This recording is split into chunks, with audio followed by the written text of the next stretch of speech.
और मैं आज सर झुका करके मेरे आराध्य देव छत्रपति शिवाजी महाराज की उनके चरणों में मस्तक रख के माफी मांगता हूं। नमस्कार, मैं हूं प्रवीण गौतम। दोस्तों, वीडियो में आपको दिखाएंगे कि पीएम मोदी के पाल घर के कार्यक्रम में कौन काले झंडे लेकर पहुंच गया और उनके साथ क्या सलूक किया गया। साथ ही आपको दिखाएंगे कि पीएम मोदी ने जो माफी मांगी है महाराष्ट्र में जाकर, उसको लेकर देश के वरिष्ठ पत्रकार क्या कहते हैं और विपक्ष के नेता किस तरह पीएम मोदी को ट्रोल कर रहे हैं।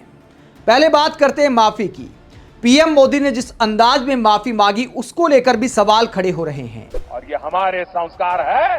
इस धरती पर आते ही आज मैंने पहला काम मेरे आराध्य देव छत्रपति शिवाजी महाराज में उनके चरणों में सर झुका करके क्षमा मांगने का कर रहा हूं। एक तो पीएम मोदी ने पूरी अकड़ के साथ माफी मांगी और माफी मांगने को भी अपनी महानता दिखा दिया कि देखिए, हमारे इतने अच्छे संस्कार हैं कि हम माफी मांग लेते हैं।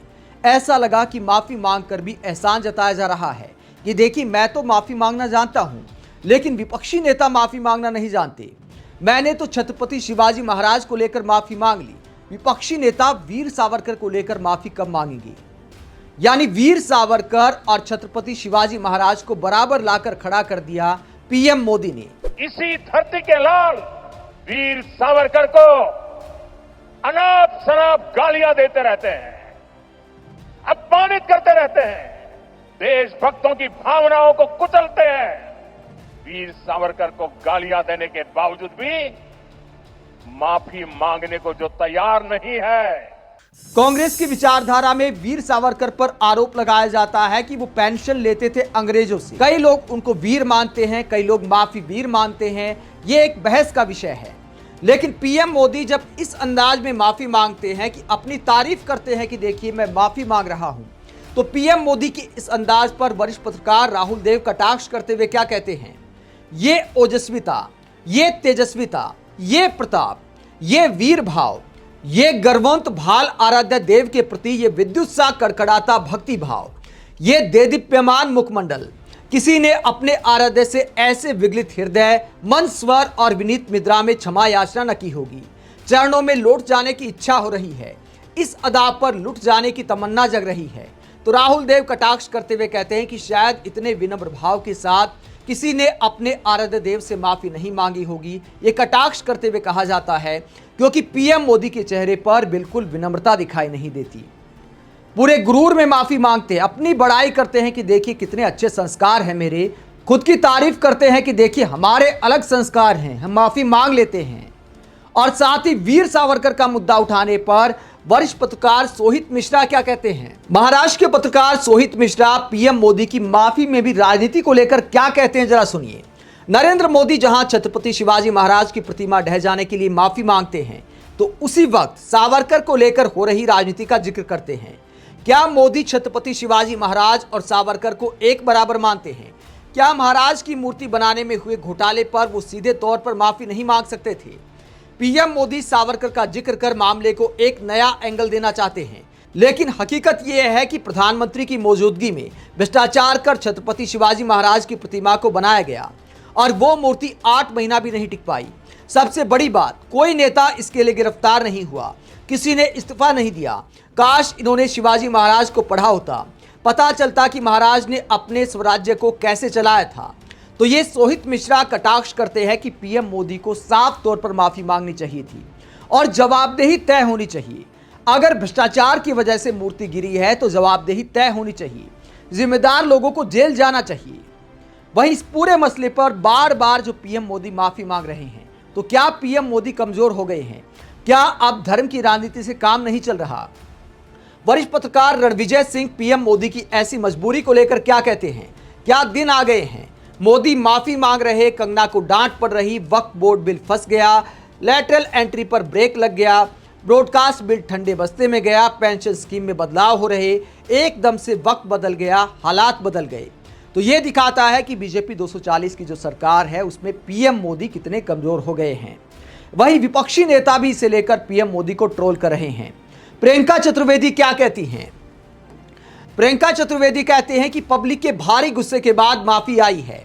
विपक्षी नेताओं ने जब जवाबदेही का मुद्दा उठाया तब माफी मांगी है। महाराष्ट्र के गुस्से को देखते हुए पीएम मोदी ने माफी मांगी है। आगे प्रियंका चतुर्वेदी कहती है कि माफी काफी देरी से आई है और नाकाफी है। और एक और कटाक्ष प्रियंका चतुर्वेदी ने किया है कि घड़ियाली आंसू बहाने का एक सटीक उदाहरण है। तो पीएम मोदी की माफी को घड़ियाली आंसू बता रही हैं प्रियंका चतुर्वेदी।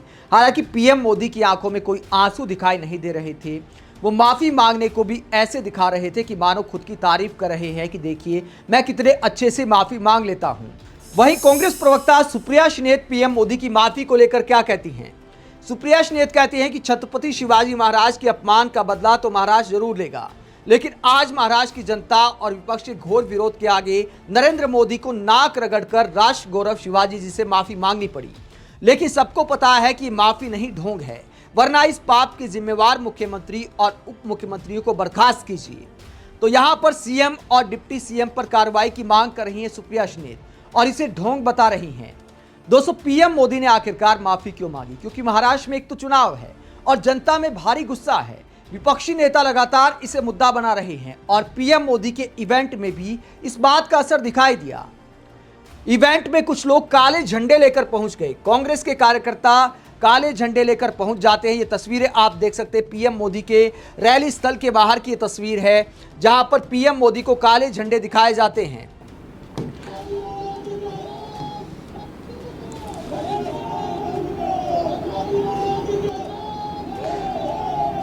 ये तस्वीरें आप देखिए, पीएम मोदी के इवेंट में रैली स्थल के बाहर विपक्ष के कार्यकर्ता काले झंडे लेकर पहुंच जाते हैं और पीएम मोदी को काले झंडे दिखाने की कोशिश करते हैं। पुलिस उनको रोक देती है। तो यह दिखाता है कि विपक्ष जो है छत्रपति शिवाजी महाराज की मूर्ति गिरने पर लगातार बीजेपी के खिलाफ मोर्चा खोले हुए है और पीएम मोदी के इवेंट में भी ये कार्यकर्ता पहुंच जाते हैं, काले झंडे दिखाते हैं। शायद इसी गुस्से को देखते हुए पीएम मोदी ने माफी मांगी है, क्योंकि एक बड़ा राजनीतिक मुद्दा बन गया है। तो पीएम मोदी ने सोचा कि माफी मांगकर मामले को खत्म किया जाए और वीर सावरकर के मुद्दे को उछाल दिया जाए, ताकि शिवसेना और कांग्रेस आमने सामने आ जाए। छत्रपति शिवाजी महाराज के अपमान का जो मुद्दा है उसको मीडिया में वीर सावरकर पर कैसे लाया जाए, इसकी निंजा टेक्निक पीएम मोदी ने इस रैली में अपनाई। आप इस पूरे मसले पर क्या सोचते हैं? पीएम मोदी ने माफी मांगते हुए जो कहा और विपक्षी नेता उन पर जो ढोंग करने का आरोप लगा रहे हैं, आप क्या सोचते हैं? पीएम मोदी ने चुनाव को देखते हुए माफी मांगी है या वाकई अपने आराध्य देव से दिल से उन्होंने माफी मांगी है? कमेंट बॉक्स में अपनी राय जरूर दें। अगर आप हमारी पत्रकारिता को पसंद करते हैं तो थैंक्स के ऑप्शन के जरिए आर्थिक सहयोग भी दे सकते हैं। इसके अलावा वीडियो को लाइक करें, चैनल को सब्सक्राइब करें। नमस्कार।